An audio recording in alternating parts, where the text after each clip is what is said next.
রাবণের বংশ সপরিবার কেন অসুর হয়েছিল? সে শুধুমাত্র ব্রাহ্মণের শ্রাপে, পুরোহিতদের শ্রাপে। যখন ওই প্রতাপ্য ভানু মনে মনে চিন্তা করেছিল যে ব্রাহ্মণদের ভোজন করাবো, আহার করাবো, কিন্তু তার ভাগ্যে ও তার অসুর পেছুতে লেগে গেছিল, রাক্ষসেরা পেছুতে লেগেছিল। কারণ প্রতাপ্য ভানু সবাইকে পরাজয় করে জয়ী হয়ে ফিরে আসছিল। তখন রাক্ষসরা মনে মনে হিংসা করছিল। রাক্ষসেরা হিংসা করে, ছলনা করে ওই প্রতাপ্য ভানুকে এমন শ্রাপে বশীভূত করলো যে তার সপরিবার রাক্ষসে পরিবর্তন হলো। কারণ মানুষের মনে যখন লোভ, পাপ, মদ, কাম মোহিত হয়ে যায়, তখন সে বুঝতে পারে না আমি কি করছি, ভক্তি করছি না পাপ করছি। যখন একটি রাক্ষস ওই প্রতাপ্য ভানুকে দুর্নাম করার জন্য ও পাপী করার জন্য উঠে পড়ে লেগে গেলেন। কালকেতু রাক্ষস কি করলেন? পণ্ডিতদের বেশ ধরলেন, ভানুর বাড়িতে সে রান্না করতে এলেন, আর কিছু ব্রাহ্মণের বেশও ধারণ করাইলেন, আর ব্রাহ্মণের শরীরকে ব্রাহ্মণের মাংস রান্না করলেন, কিছু পশুরও মাংস রান্না করলেন ওই রাক্ষস। আর এদিকে প্রতাপ ভানু মনের আনন্দে ব্রাহ্মণদের নিমন্ত্রণ করলেন আহারের জন্য। 1000 ব্রাহ্মণকে নিমন্ত্রণ করেছিলেন। আর সেই ব্রাহ্মণ পণ্ডিত যখন আহারের জন্য ওই প্রতাপ ভানুর বাড়িতে এলো, তখন সবাই মিলে আসন গ্রহণ করে বসল। ব্রাহ্মণ গুরু ও পিতামাতাদের যে ব্যক্তি সম্মান করে, সেই অত্যন্ত পুণ্যদায়ক ফল পায়। যে ব্যক্তি গুরু, পিতামাতা ও দেবতাদের মানে না, সম্মান করে না, সে নরকগ্রামে হয়। পিতামাতাকে ঘরে রেখে যেই তীর্থে যায়, সে তীর্থের ফল পায় না, সে নরকগ্রামে হয়।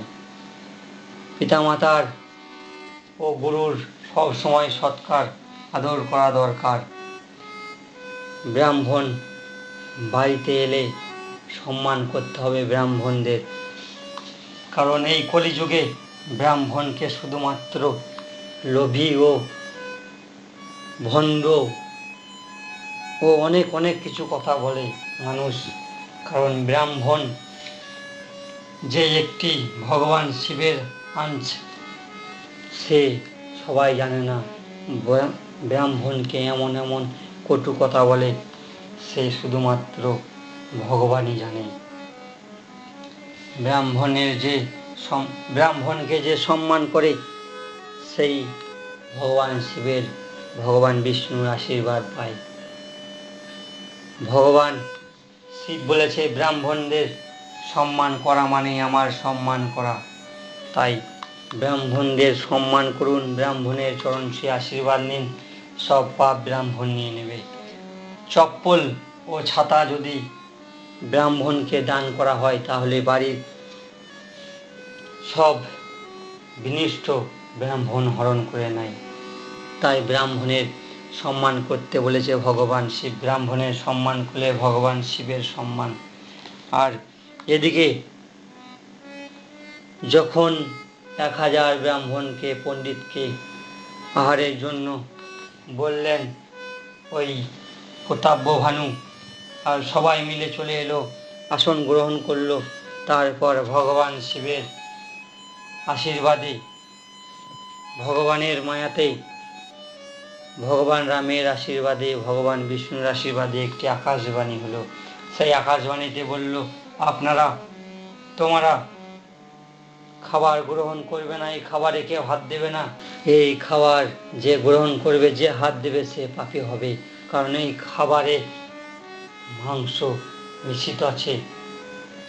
এই সব কথা বললেন, আর ব্রাহ্মণরা সঙ্গে সঙ্গে শ্রাপ দিলেন ওই প্রতাপ ভানুকে যে তুমি পণ্ডিতদের ব্রাহ্মণদের দেখে এই কুকীর্তি করেছ, এই এমন খারাপ কাজ করেছ, শ্রাপ দিচ্ছি তোমার বংশ রাক্ষস হয়ে যাবে, তোমার বংশে সবাই রাক্ষস হয়ে যাবে, বংশে প্রদীপ দেওয়ার মতো কেউ থাকবে না। এই কথা বললেন। ব্রাহ্মণের শ্রাপ সঙ্গে সঙ্গে লেগে যায়, কারণ ব্রাহ্মণ যদি আশীর্বাদ দেয় মন খুলে, ভগবান শিবের আশীর্বাদ, ভগবান বিষ্ণুর আশীর্বাদ লাগবেই লাগবে। কিছু ভক্ত আছে ব্রাহ্মণকে খুবই সম্মান করে, আর কিছু অভক্ত আছে এই কলিযুগে ব্রাহ্মণদের অসম্মান করে। তাই ব্রাহ্মণকে সম্মান করা মানেই দেবতাকে সম্মান করা। ব্রাহ্মণ গুরু ও মাতা পিতাকে যে সম্মান করে, সে জগতে সব কিছু নিজের মধ্যে করে নেয়, সে সব ক্ষমতা নিজের বশে করে নেয়। তাই যখন ব্রাহ্মণেরা প্রতাপ ভানুকে শ্রাপ দিলেন যে তোমার সপরিবার রাক্ষস হয়ে যাবে, তুমি রাক্ষসের মতো এ কাজ করলে, তখন আবার সঙ্গে সঙ্গে একটি আকাশবাণী শুরু হলো, আবার একটি আকাশবাণী হলো, আর আকাশবাণীতে বলল ব্রাহ্মণদের পণ্ডিতদের যে তোমরা ভুল করছো এই প্রতাপ ভানুকে অভিশাপ দিয়ে, কারণ এই সব কিছু দায়ী হলো কালকেতু রাক্ষস। এই কালকেতু রাক্ষস ব্রাহ্মণের পণ্ডিতদের রূপ ধারণ করে রান্না করেছে। এই সব কথা বললেন। তখন ব্রাহ্মণেরা অনেক দুঃখ কষ্ট পেলেন যে হে আমাদের কি হলো, আমাদের এ কি কাজ হলো, এ কি পাপ করলাম আমরা, এই প্রতাপ ভানুকে শ্রাপ দিলাম, এ শ্রাপ তো বিফলে যাবে না, তাই প্রতাপ ভানুর বংশ সব রাক্ষস হয়ে যাবে। এই সব কথা চিন্তা ভাবনা করলেন ব্রাহ্মণেরা। মানুষ এই কলিযুগের সব মানুষ সবাই ভালো খারাপ বিচার না করে মনে অনেক কিছু ভাবনা চিন্তা করে নেয়। সেই সত্য যুগে, ত্রেতা যুগে মানুষের মনে খারাপ ভাবনা চিন্তা আসতো না।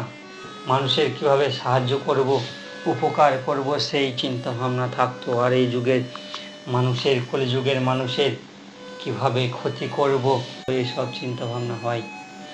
যখন ব্রাহ্মণেরা জানতে পারলো যে এই সব কিছু কালকেতু রাক্ষসের কীর্তি, তখন শ্রাপ তো দিয়েছিলেন, কিন্তু শ্রাপ তো ফিরিয়ে নিতে পারবে না। তাই অনেক দুঃখ কষ্ট পেয়ে ব্রাহ্মণেরা চলে গেল নিজের বাড়িতে। আর এদিকে প্রতাপ ভানু কি করলেন, রান্নাশালায় গিয়ে দেখলেন যে ব্রাহ্মণ ছিল 5 জন রান্না করার জন্য, সেই ব্রাহ্মণ নেই, ও কালকেতু রাক্ষসও নেই। এই সব কিছু বুঝতে পারলেন। এই সব কিছু জেনে আর কি করবে, তার তো অভিশাপ সফল, সে তো অভিশাপ পেয়েছে ওই রাক্ষসের জন্য। আর তারপর কিছু সময় পার হওয়ার পরে রাবণ, বিভীষণ ও কুম্ভকর্ণ জন্ম নিল ওই প্রতাপ ভানুর ঘরে। তারপর দেখা গেল যে ওই প্রতাপ ভানুর ঘরে রাবণ, কুম্ভকর্ণ ও বিভীষণ জন্ম নিয়ে রাক্ষস পরিবর্তিত হয়েছে। কিন্তু ওই রাক্ষসের মধ্যে একজন ছিল যার নাম বিভীষণ। সে ভগবান রামের নাম যশ কীর্তন করে সব পাপকে দূরে রেখে, রাক্ষস কুলকে দূরে রেখে সে ভগবানের চরণে দাস হয়েছে।